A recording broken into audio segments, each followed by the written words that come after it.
Mr. Dybing? Yes, Dybing. Dybing. Good morning, Your Honors, and may it please the Court. I'm Robert Dybing for Deputy Christopher Stem. Deputy Stem had probable cause to arrest Mr. Rogers in September of 2011. Beginning on April 13th of 2011, every contact that the Hanover County deputies had with the Custom Blends tobacco store added evidence that the store was selling illegal substances banned by Virginia's new emergency anti-drug law. Beginning on... You have to find probable cause here in order for your client to prevail. Well, Your Honor, in this case, it's on appeal based on qualified immunity, and as the Court knows, qualified immunity is a two-step process. We win, if it pleases the Court, Deputy Stem would prevail on the one hand if this Court were to find, as we submit, he had probable cause to arrest Mr. Rogers either under subsection F or A of the statute. Secondarily, under qualified immunity, the Court will ask, as a second component of the inquiry, whether a reasonable deputy would have known under the circumstances that he was violating clearly established law. In other words, there's an exception from the Saucier v. Katz case, as the Court knows. If the reasonable deputy could have believed he had probable cause, qualified immunity affords the deputy protection even if probable cause was lacking as a matter of law. Your Honor? You said A or F. I thought everyone was in agreement that what we're talking about is Section F substances. Yes, Your Honor. The case does involve subsection F as an element of probable cause as Deputy Stem presented the facts to the magistrate. But because, under probable cause analysis, it is irrelevant what crime the accused was actually charged with, if there was probable cause to arrest the person for any crime. He was charged under F, not Yes, sir, Your Honor. not A. He was charged under F, not A. And under F, and I'd like to address F first, because F is a complicated statute that says that synthetic marijuana is illegal if it is privately compounded with a specific intent to emulate or simulate synthetic marijuana to evade the anti-drug laws, basically.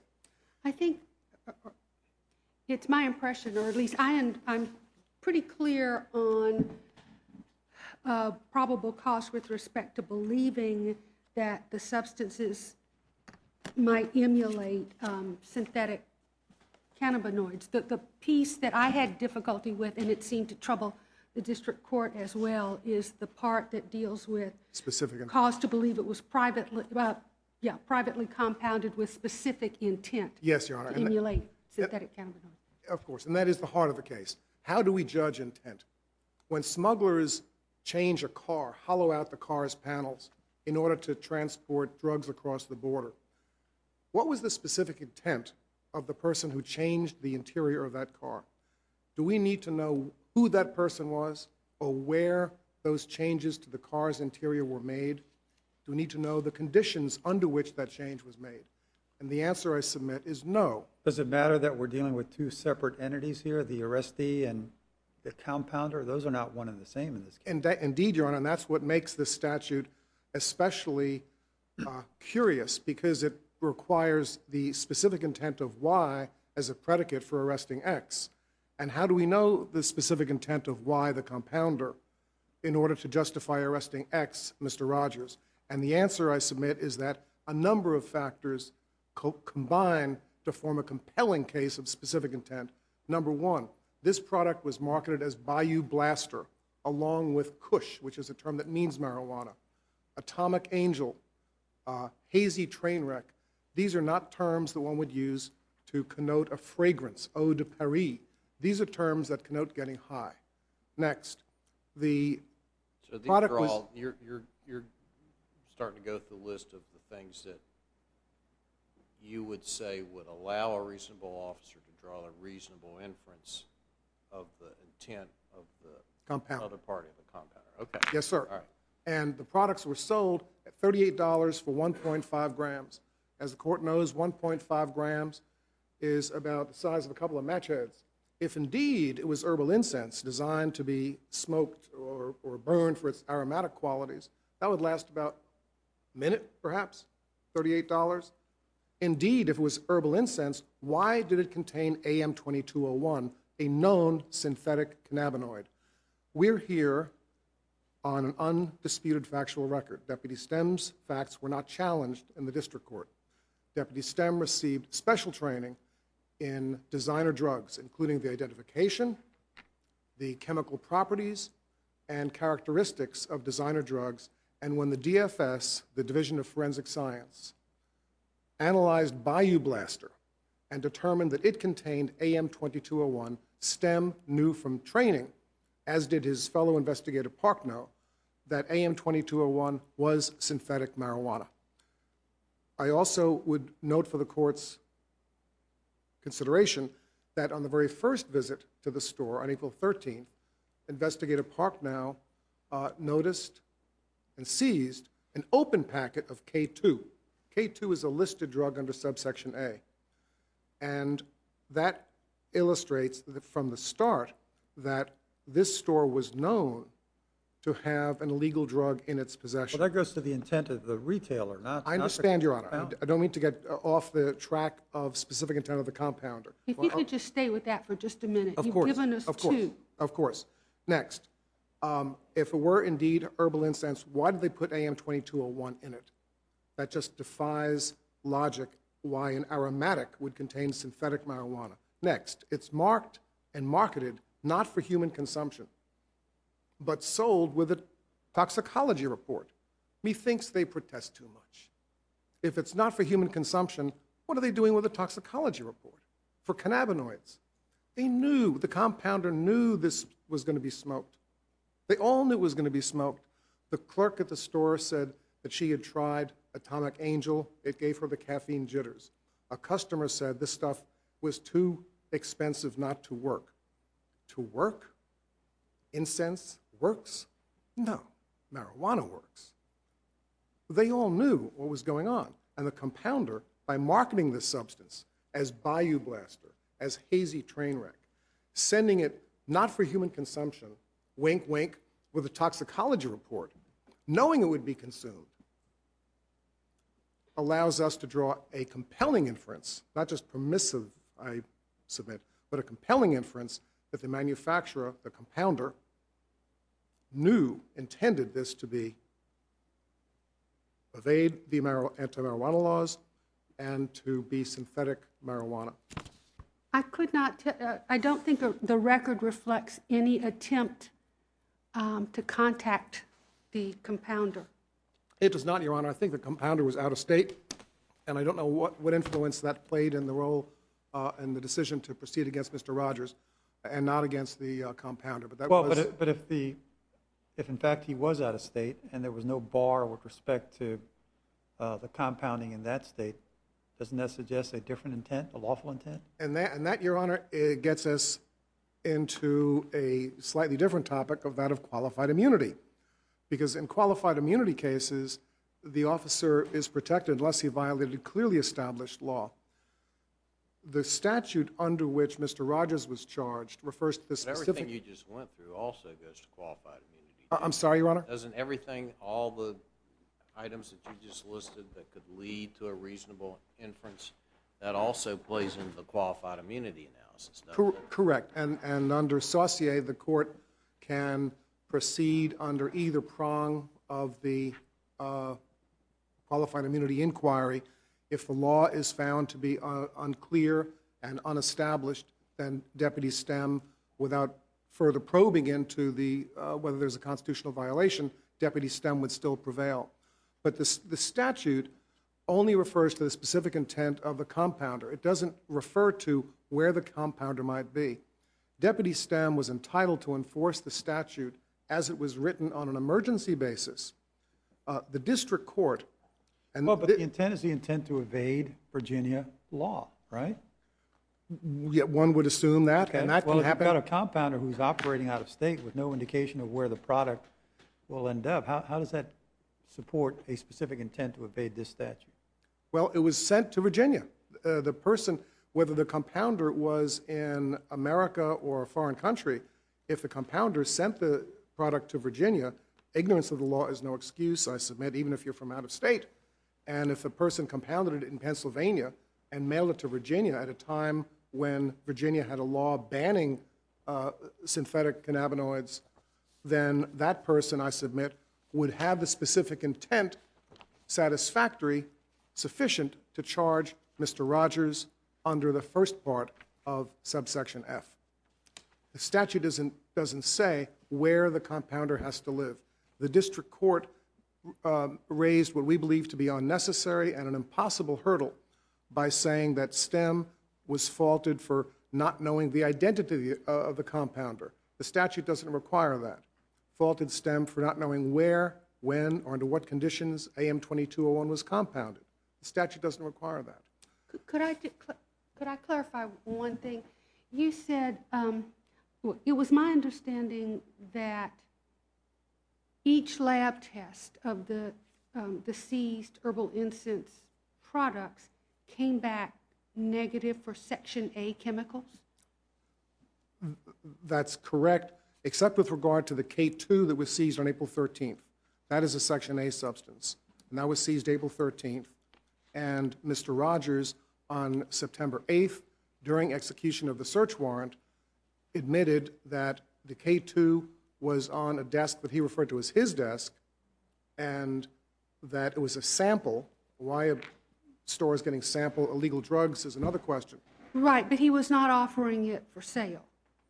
It was not, no, ma'am, no, Your Honor, it was not. It was on the desk in the back of the store, that's correct. So of all of the compounds that were seized, none of them contained a Section A, that were seized that were being offered for sale. That's correct. None of them contained a Section 8. None were A. All were Section 8, I'm sorry, compound. That's correct. So I'm a little unclear. You suggested as part of your explanation that the seized packet with respect to the K, that the K. product contained, Yeah, K2. contained the K2 compound, that somehow supported the probable cause analysis, and I'm not sure how. Indeed.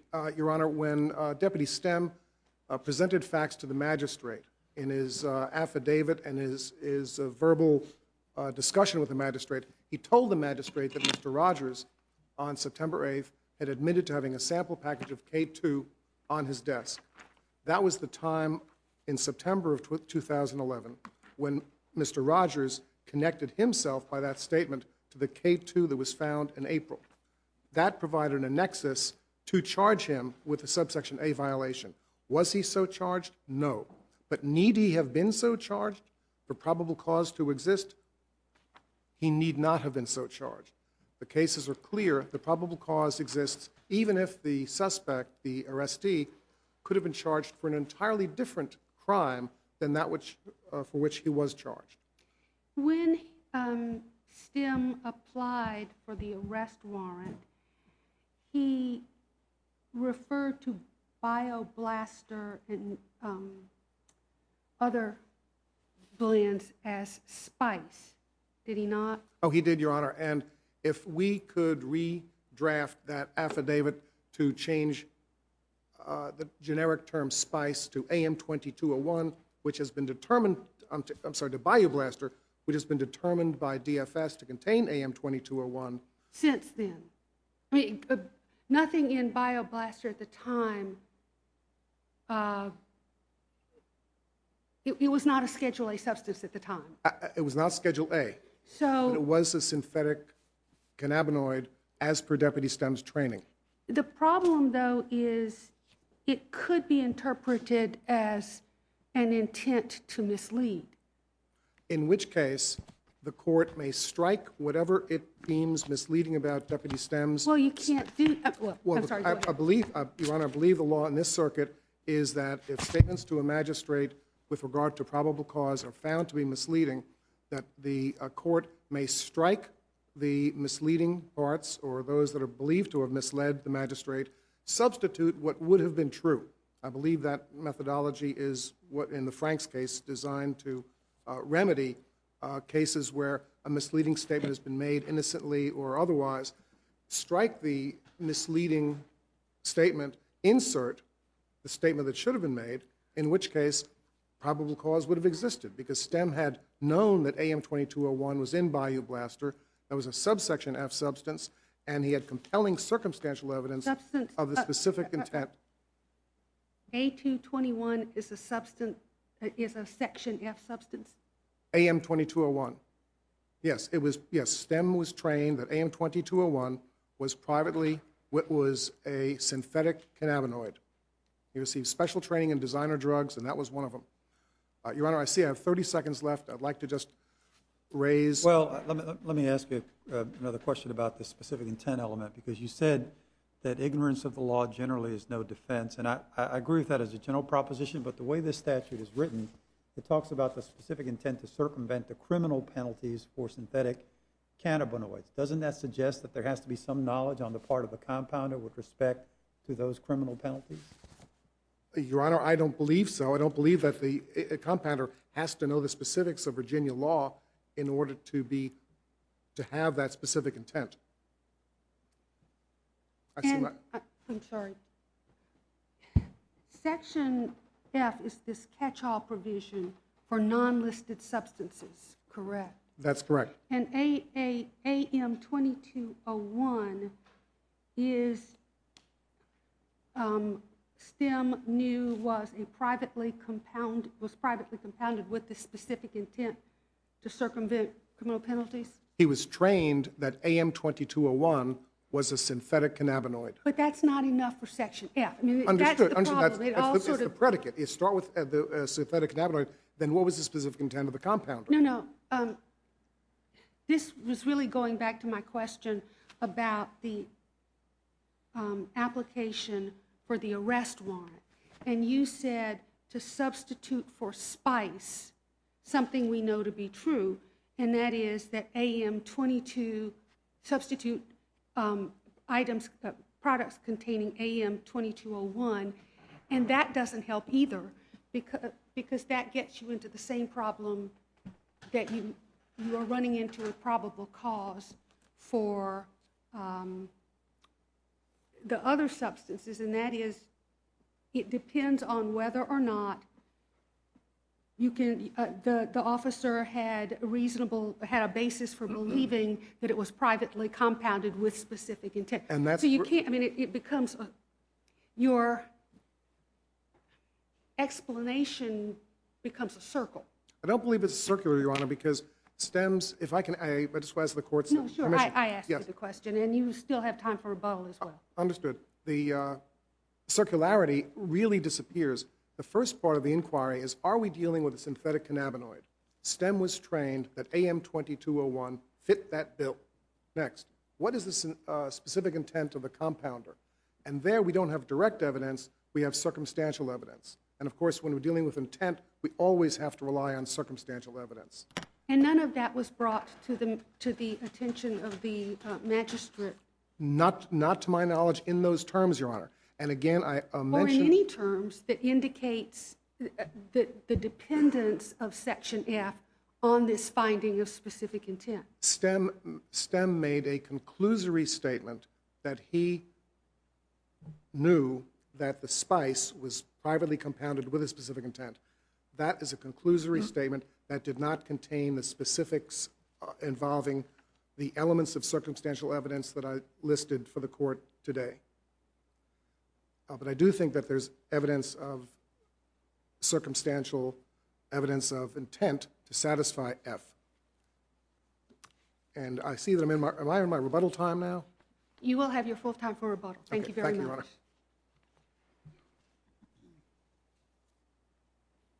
Honor. Mr. Glassberg?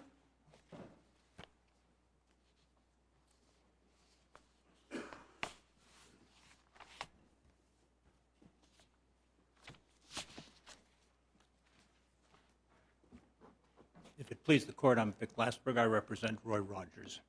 Let me point out that I represent Roy Rogers, not Custom Blends. One word before I get to my argument.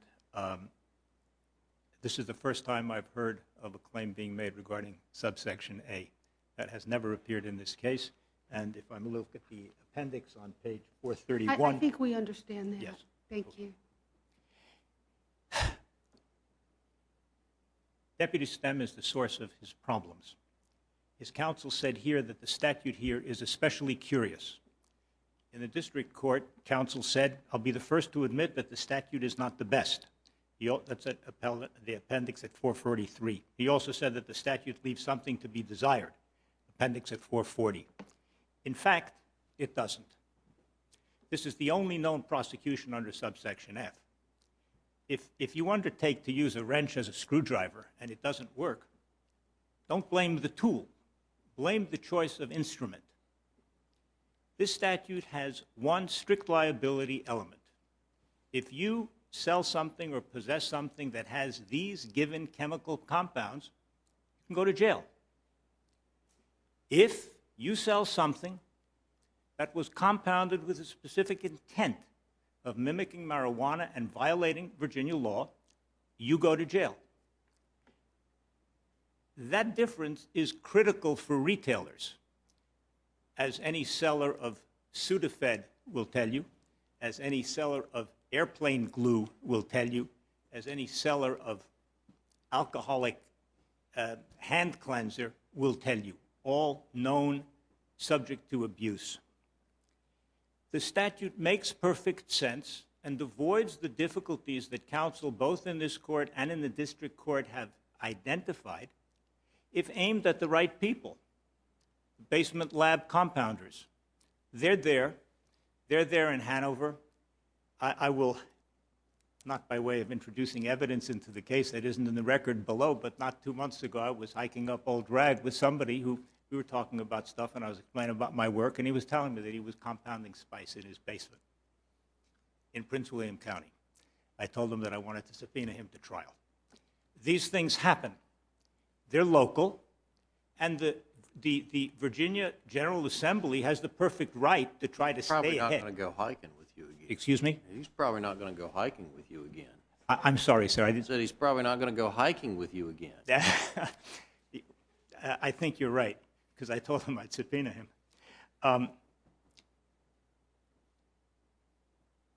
The statute embodies the difficulties presented by defense counsel only if you seek to apply it as they have tried to apply it. They ask the question, it's a perfectly good question.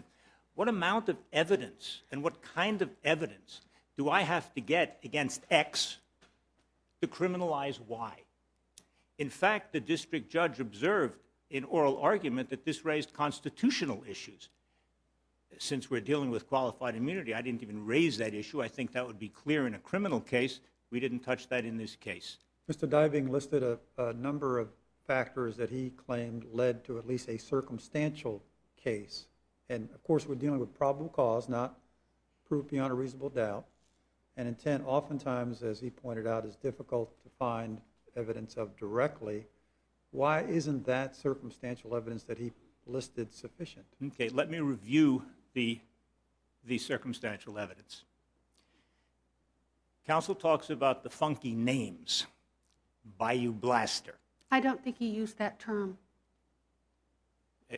Excuse me, Judge, I certainly didn't mean to use an inappropriate term, and I hope no one thinks that I did, but I was unusual. actually just teasing you, Mr. Oh, okay. Just want to be sure. I remember one instance when Judge Sloviter was in this court and was not used to be calling ma'am, to be called ma'am, and took offense because she thought it was inappropriate. It was explained Just to her. don't call her funky. You'll be all right. Yes, okay. In any event, unusual names. I put into the record, whether it be Opium by Yves Saint Laurent, I put into the record cannabis perfumes and opium incense and Jamaican cannabis incense. And if I may, Judge, without making light of anything, but this just happened last night when I was discussing with my wife this very issue, and we happened to be eating dinner, and I happened to be sprinkling on my dinner, my steak, swamp venom made by the Dizzy Pig Company, and we are advised that if you use this, you will gets spun. I hope I don't get arrested by Hanover County Police if I go through Hanover County with this. We live in a strange age. Names of things are often bizarre, and they bear no relation to what's actually going on. In fact, as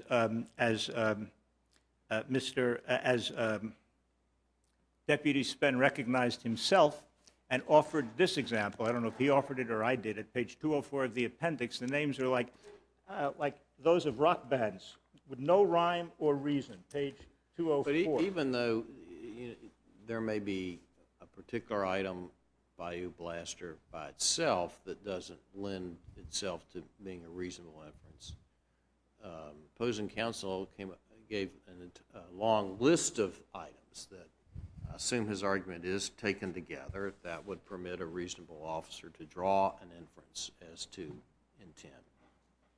Well, I think you have to take a look at the items that he actually identified. The first is the names. Well, let's go to the second, which does make sense. $38 for 1.5 grams. He says it's 2 matchsticks? Well, I don't think that's correct, Or Judge. did it last for a relatively limited? No, the response to that is in the record. Both Mr. Rogers testified and Don Lindsay testified that they charge what the market will bear. Markups of 300% and 400% are common. They sell cigars for $20 that they buy for $6. They sell aromatizers, it's in the record, that they buy for $100, for $400. They sell, they mark up. And yes, there is a markup, but it's not out of line with the other markup, and it isn't matchsticks. It's a little packet of stuff. I mean, I don't get this stuff, and they don't sell it anymore, by the way. And in addressing one of the points that Judge Diaz raised about the out-of-state vendors, when in 2012 the General Assembly deemed AM 2201 an unlawful substance, the provider of Bayou Blaster, which contained that product, notified Custom Blends, we're not sending this to Virginia anymore. So we have Toxicology report. the toxicology reports, It's odd Judge. to me that you would sell incense with a toxicology report unless you wish to inform not so subtly aging hippies who want to reconstruct some Woodstock memory as to what's in this and what's not in it. It just seems an odd thing for the compounder to do. Let me offer a response, Judge. First, let me suggest that you look at a label of any number of conventional household products which will tell you do not drink this stuff. Do not drink this stuff, not for human consumption. That's number one. Number two, no one pretends that spice doesn't exist. No one pretends that there are not compounders of material that some people smoke and that are unlawful as they should be and shouldn't be sold and shouldn't be wholesaled either. The only thing we know about the compound, well, actually, no, we know nothing about the compounder. There is nothing in the record about the compounder. The wholesaler was either in Arizona or California. There's evidence to that effect. There was no follow-up on that by the sheriff's office. They're selling this stuff all over the country. They are not unaware of issues regarding the abuse of their product. And they are reassuring their retailers that what they are selling is lawful. And as I said before, in 2012, when Bayou Blaster became unlawful because AM 2201 became listed as subsection A, it was they who informed Custom Blends, we're not sending this to you anymore, you can't sell it. The whole reason for this subsection F is to stay ahead of these compounders that are waiting until something is explicitly prohibited under A and trying to devise a workaround. That's why we have subsection F. I agree with that entirely, Judge.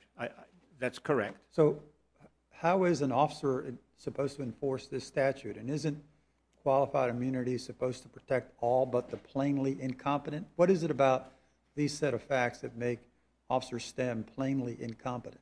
The English language, Judge. We have subsection A, which says if you sell or possess these 10 or 12 compounds, you can go to jail. Subsection F says things which constitute the reason for which there is potential criminality. And it specifies something having to do with the specific intent of the compounder, not the retailer, not the wholesaler, the compounder, to evade Virginia law by creating a marijuana substitute. That is directly applicable to your basement producers in Virginia, in the local jurisdictions, where they are. And I expect that numerous states may have such laws. What you can't do is take this statute, apply it where it's not meant to be applied, and then complain, as counsel have done in this court and in the court below, that the statute leaves something to be desired, that it's not the best, and it's especially curious. So I agree with you, Judge. Now, the Virginia General Assembly may have, I don't address constitutional issues, may have within their prerogative to say no herbal incense. You can't sell that stuff or regulate it in some extreme way. They can do that. Or they can undertake to identify a body of product that can't be sold. But they can't do what happened here. Law enforcement officers can't do what happened here. I interrogated... Here you have a law enforcement officer who perhaps was scratching his head. It's a new statute. It's not necessarily one that's completely plain. And he does what I think you would want any reasonable officer to do. He takes it up the chain of command. They then go to the Commonwealth's attorney, which none of that is a talisman, we know from our cases. But the Supreme Court continues to reemphasize this is an important factor. You just can't ignore it. The deputy's case would be much weaker, and your case would be much stronger, not that they aren't already, if he had just gone on and done this alone. But he did the things that you would want a police officer to do before they get a warrant. Several responses to that, Judge. First, a purely legal one.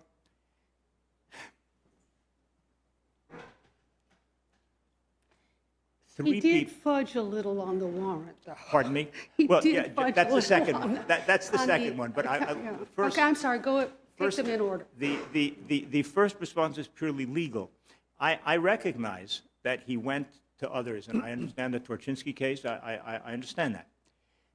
That ordinarily, and in the case law that is developed on this issue, that has reference to facts. I was in this situation, and this is how it happened, and I want to, please tell me that I have probable cause. These are the relevant facts.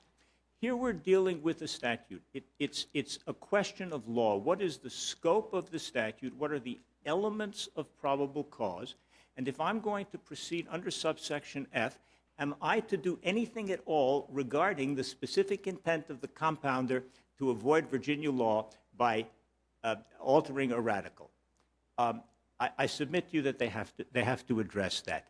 And if they don't, they can't stand around in a circle blaming the other guy, or not blaming the other guy, but pointing to the other guy and saying, okay, we all did it together. 3 wrongs don't make a right. And this was a mistake, and I sued one of them. The other response is the one to which Judge Duncan referred. At no time did Officer Stem say, I've gotten a suspect plant material here.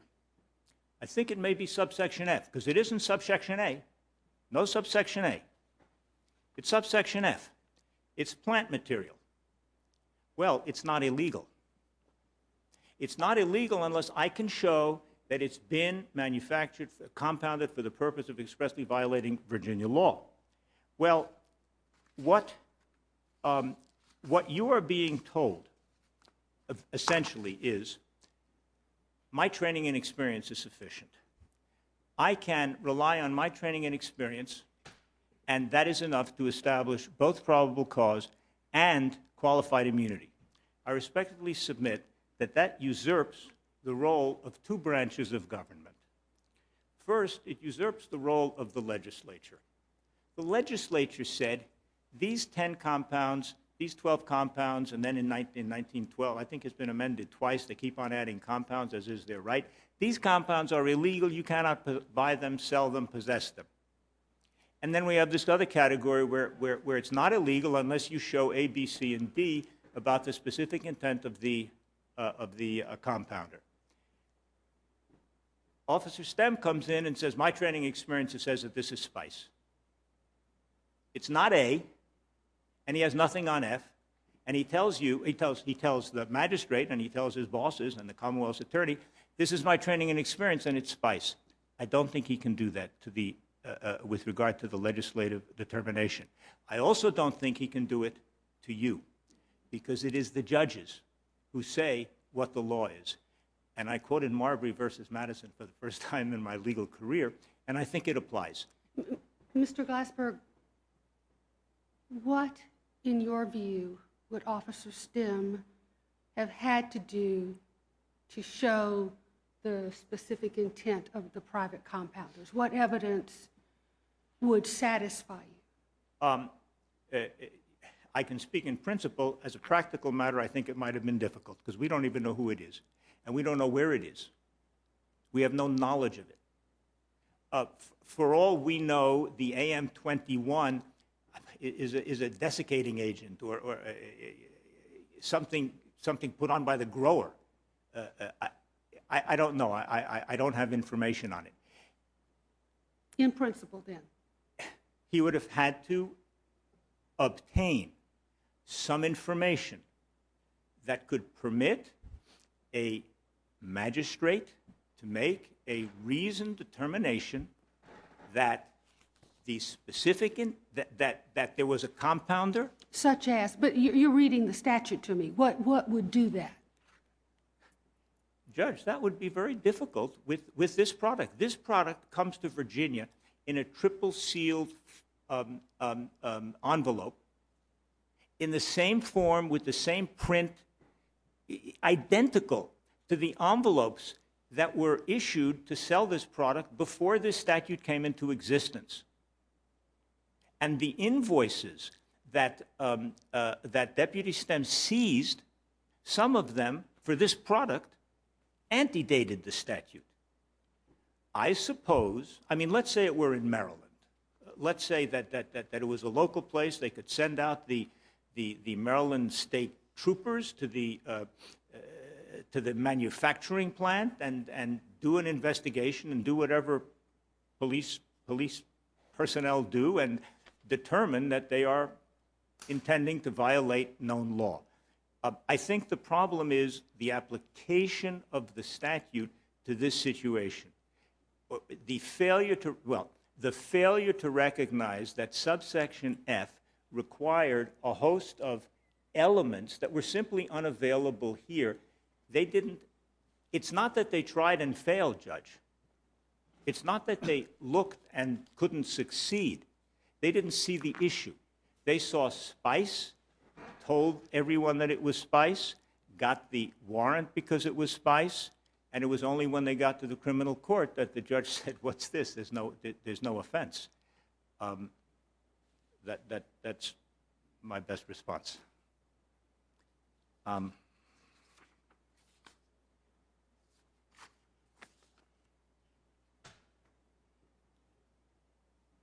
One final thing, Judge. If you look at the appendix at page 383, you will see that Deputy Stem told the Internal Affairs investigator who was investigating this matter that the seized product had the unlawful chemical in it. That's at page 383. That is not true. And I say that only for this purpose. I don't know what the Deputy Stem told the magistrate. I don't know what he told the magistrate. He spoke in general terms. It was a long time after he actually spoke to the magistrate. There was no tape recording of what he told to the magistrate. But he told an internal affairs investigator who put him under oath, and police officers and sheriffs cannot, they vary from the truth at grave professional risk, that the product seized had the designated chemical in it. Untrue. So I think that you need to keep that in mind in considering the warrant as well. Thank you very much. May it please the court. With regard to the last point counsel raised, the record before the court is on STEM's undisputed facts. By local rule in the Eastern District, if any facts proffered by STEM were disputed, counsel had the obligation to do so on summary judgment. He did not do so. I would like to address qualified immunity. The Supreme Court 3 months ago, in a case called Plumhoff, said, "We have repeatedly told courts not to define clearly established law at a high level of generality, since doing so avoids the crucial question whether the official acted reasonably in the particular circumstances that he or she faced." And that echoes, of course, this court's jurisprudence, where you have said in the Merchant v. Bauer case that whether it is clear to a reasonable officer that the conduct in which he allegedly engaged was unlawful in the situation he confronted. The Supreme Court says that cases must place the constitutional question beyond debate, that the question needs to be whether the right was infringed at a high level of particularity. Your Honors, this case involves a fact situation dealing with designer drugs that is of recent provenance. There is no case law instructing us as to what quantum of proof is necessary to satisfy the specific intent component. There is no case law telling us what we need to do if the compounder is out of state.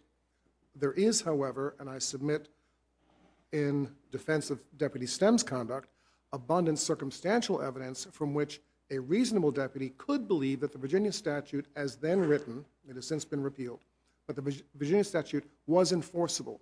The Supreme Court of Virginia, in the Shepard case, another recent case, reinforced the concept that Virginia laws are presumed by the General Assembly to mean something and be enforceable. The interpretation that would follow were the deputy obliged to plumb the specific intent of the compounders in Nevada and Arizona and other foreign places would make the law as drafted practically, as a practical matter, unenforceable. Mr. Dybing, what we have is a situation in which Officer STEM started coming to this shop on a number of occasions, and he would ask to purchase substances that he knew were illegal. G.I. Jane and some other things I had never heard of until I read this record. Yep. And every time he did so, the manager said, "It's illegal, we don't sell it," right? That's correct, but the manager went on to say that the other stuff we sell is the customers tell us it's just as good. Okay. And the significance of that is that it contained AM-2201, which is a synthetic cannabinoid. And Mr. STEM obtained small quantities of several spices. Well, I think STEM bought Bayou Blaster, another deputy bought Hazy Trainwreck. And lab tests revealed that none of them contained Section A substances. Correct. Then he applies for a search warrant accompanied by an affidavit saying that while none of the store's substances tested positive for Section A substances, he knew from his personal experience, that the purpose of those products was to emulate them. And that's the same affidavit he used to apply for the arrest warrant. That's correct.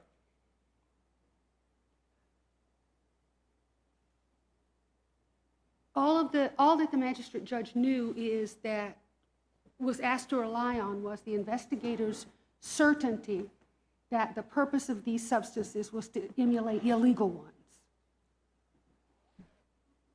That's correct, but the investigator's certainty, as STEM averred in his affidavit, was based on the fact that the clerk had said that she had tried Atomic Angel and it gave her the jitters. In other words, that she knew that this was to be smoked, not burned as an aromatic. So but where do we go back to we go back to the specific intent?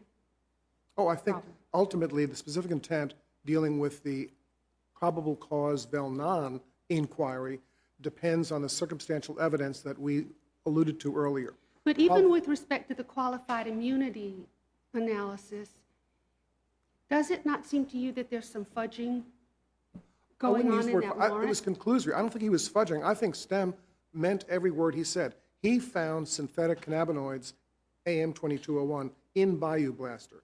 To Deputy Stem, that made it spice, spice being the generic term for a synthetic cannabinoid. And so Stem, should he have said AM2201 as determined by DFS, which I know from my training to be synthetic cannabinoid? Yes, Your Honor, and there is law saying that if the statement to the magistrate is misleading, excise it, take it out, put in what you know. Yes, I understand your point there. I think it is just going around in a circle, and the question is, where do we stop? But I appreciate your response. Thank you. Thank you, Your Honor. Are there any further questions? Thank you very much. We will come down, greet counsel, and go directly to our last case.